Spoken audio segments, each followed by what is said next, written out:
Okay, welcome to exponential functions, and this is the second part of our video.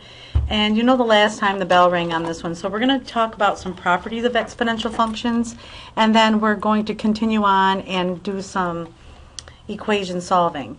So first of all, I'm going to use y equals, in this course, we're going to use y equals ab to the x, where a is your initial value or your y-intercept. B is called your growth factor. Okay? Now, when we look at this, how this goes, we know that f of 0 equals a, which is basically your y-intercept. So this is your y-intercept because the point is 0, a number. And they're saying a, which is your initial value.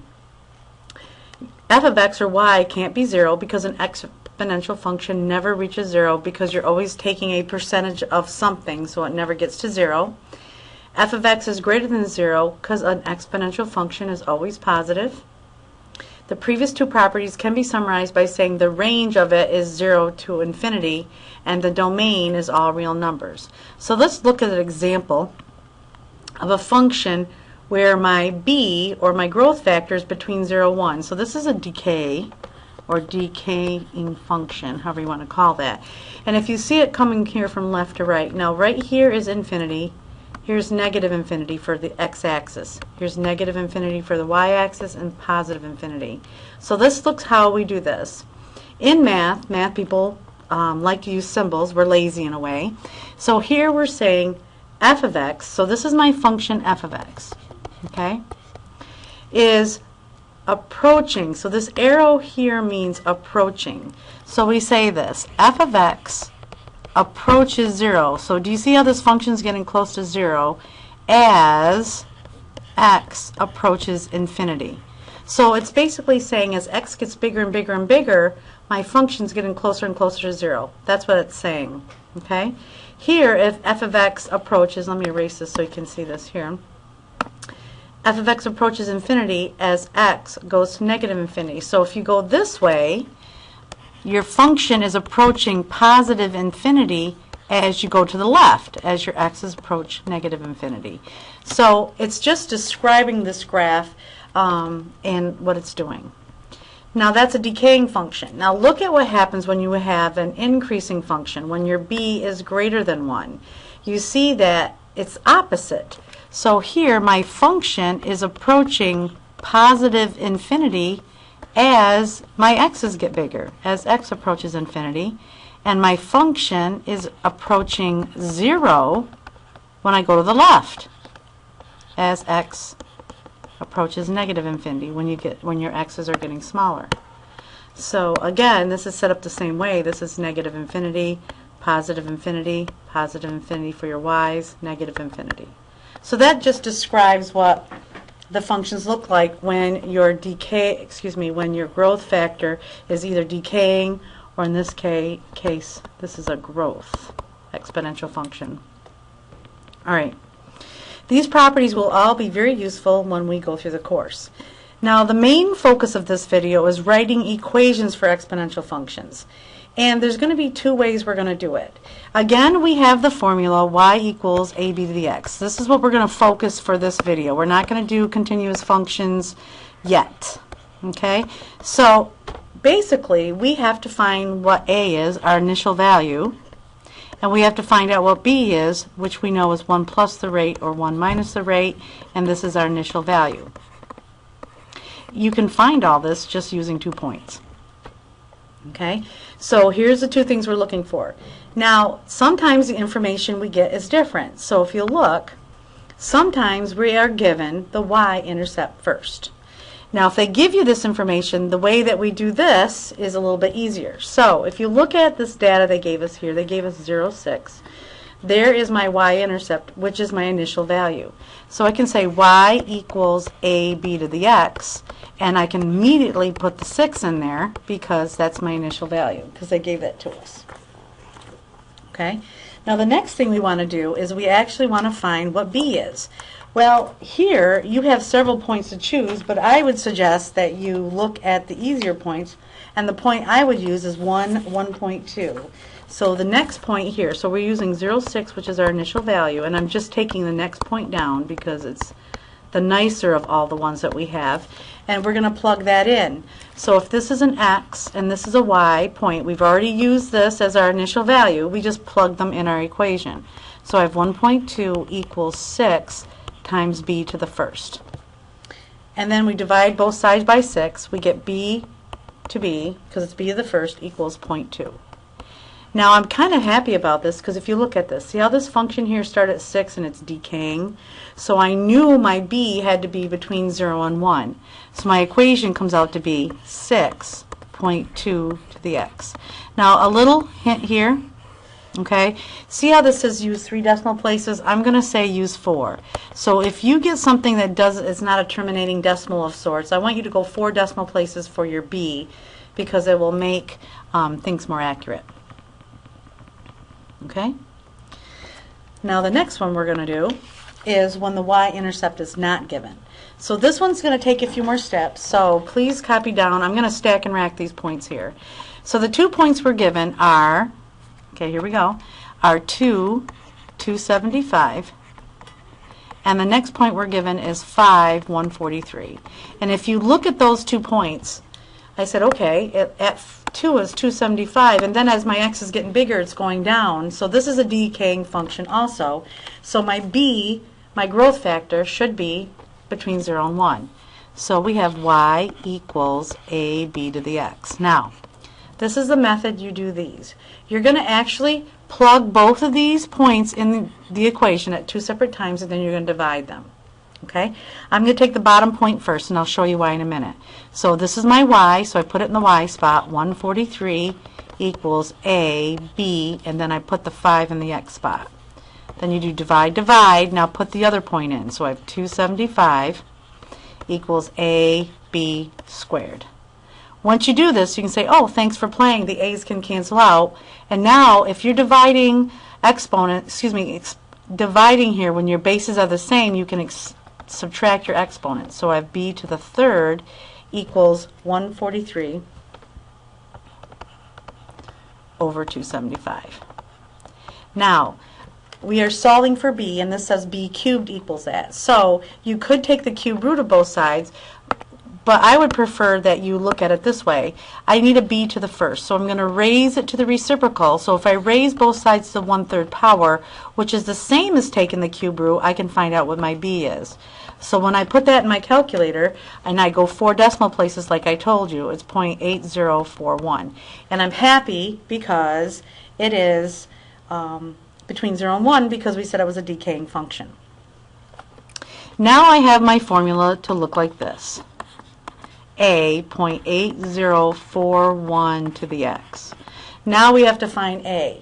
Now here's the easy part. Just plug in a point. So I'm going to plug in this first point here, xy. So in the y spot I put 275 equals a 0.8041 raised to the 2 power.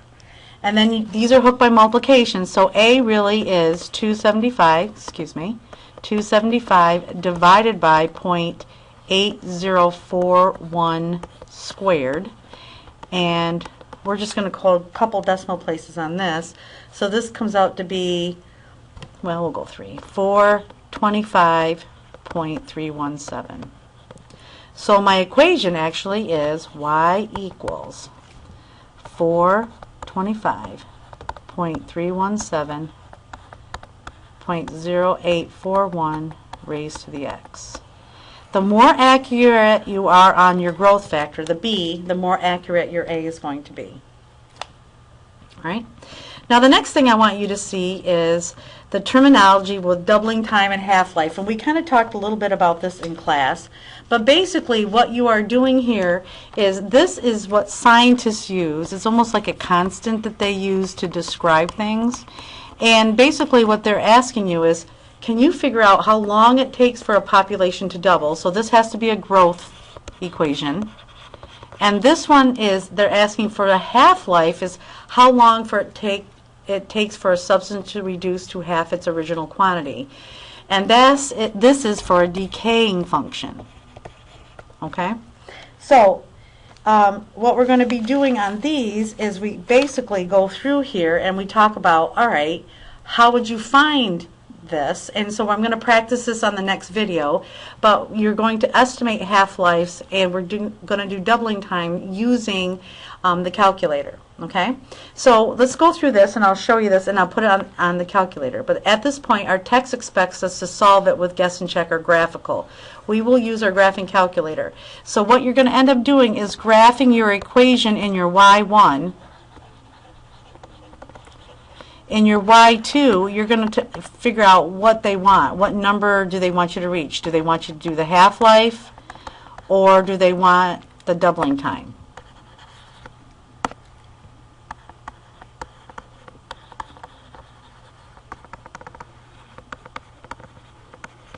Okay?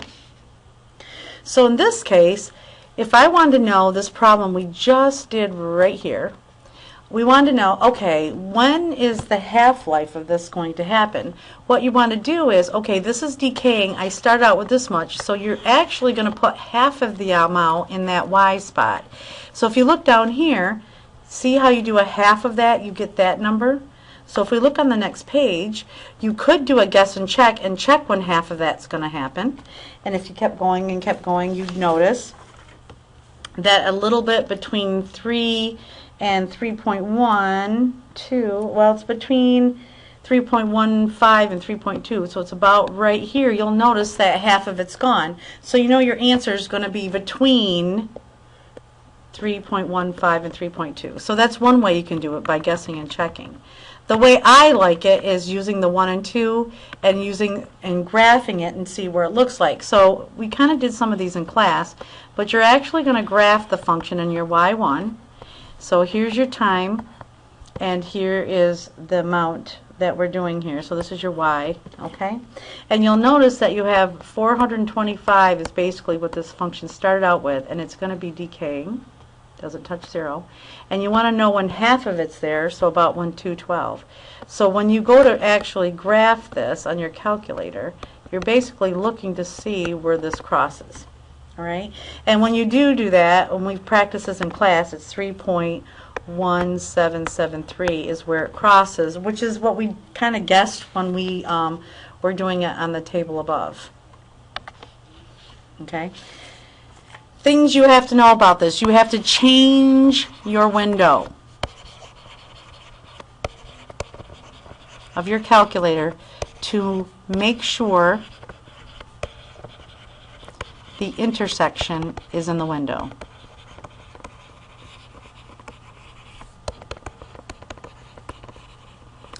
If this confuses you, just come into class, we'll talk about it, but this helps. Because in order to find the intersection, it has to show in the window. A lot of kids will do zoom fit first, which I have no problem if you do zoom fit on your calculator. But then I want you to go in and change your window to make it fit, okay? Then you're going to find the intersection, okay, where it crosses, and then that will give you your information. So, like I said, we will practice this in class, and you'll come up with this answer right here. The solution that's optional at this time is to use logs to solve this, because this is not till later on in the chapter. But the one thing I want to warn you, we only use natural logs in this course. This kind of goes through how you use LOG or base 10 log here, which is fine, it works too, but this is optional at this time.